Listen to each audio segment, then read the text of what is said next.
Hey everyone, it's Carrie, and today I'm going to cover the second item that's listed out on our new CDD rule implementation roadmap. And what we're covering is defining your risk-based approach. Now, really at the heart of the new CDD rule, that's what we're talking about. You see risk-based approach referenced over and over and over again in FinCEN's document dated May 11th, 2016. And the reason is because that is really at the heart of this whole concept. This fifth pillar is we need you, banks, we need you to take a look at your program. We need you to take a look at your customers, and based on risks that you have deemed that you need to address and that you're going to put things in place to mitigate those risks, we need you to take a new look at this. So I've said it before, there's not a whole lot new here except for a clarification on the percentage of beneficial owner that we need to, or ownership that we need to identify, which is 25% or more, or a controlling interest. You all know that by now. But what I'll talk about are the three fundamentals of a risk-based approach. Now, some people break this into four. To simplify, we're going to just use three. So think about, the first is customer. And think about, what do I need to know from my customer? And what information, if I gathered, would make me want to get more information? That's the key concept with your customer information that you're trying to gather. So I call this the stop and pause filter. What is going to make you stop and then pause and say, I need to learn more about this customer? So for those people that are in the front line, that are interacting with your business customers, that may not be as informed about BSA, AML, the risks, the concerns, the question sets, you're going to have to come up with a question set that helps them along this process.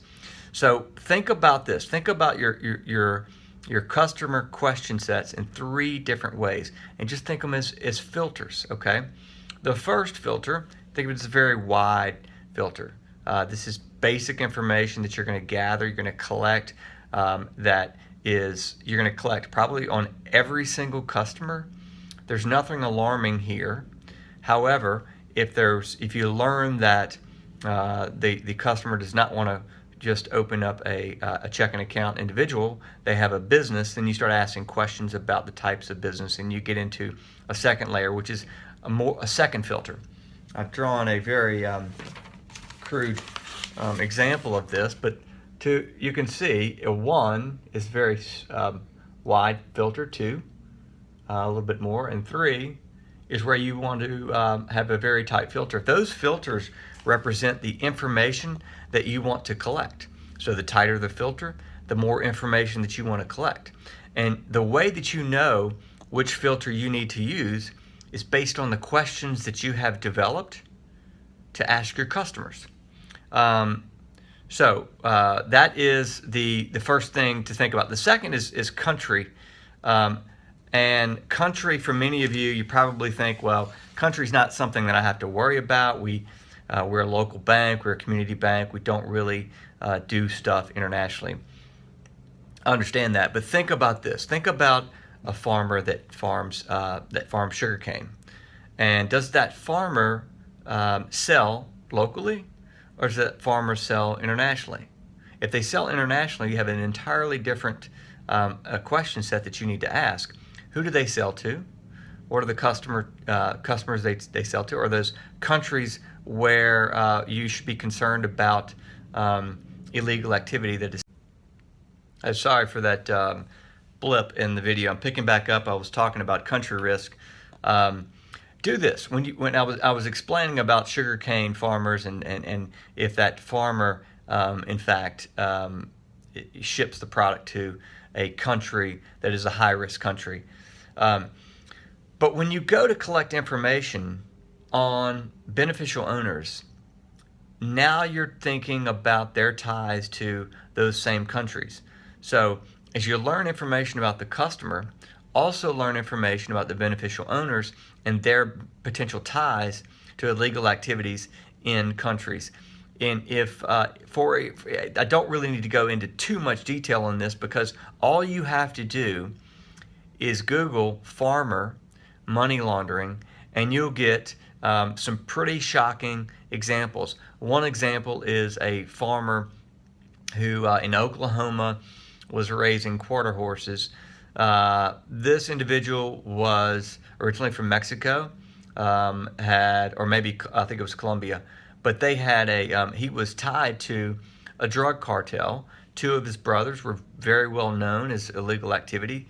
This guy was a bricklayer, came to the United States. He was a bricklayer, and I don't know how he got citizenship. It did not detail it out, but he was married, and then he starts raising quarter horses. And the story was that he just had come into some money. He had just come into money, and they were using this as a way to launder money. So the country, it's not necessarily, that filter is not just necessarily do they conduct business internationally, although certainly that's something that would be of concern.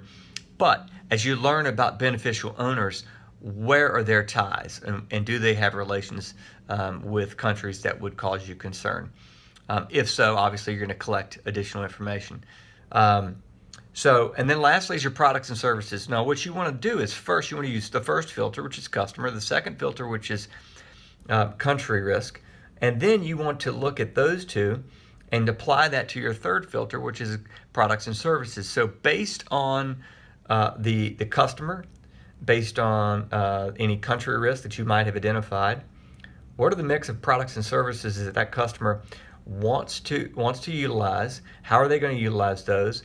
And that provides you with your risk-based approach. Now, what you need to do is create a scoring mechanism. A lot of people use Excel, a table-driven, and that's easy. That's fine. It's an easy way to do it, but you need to come up with a methodology and approach that says, this is how we're going to score, this is why we're going to score.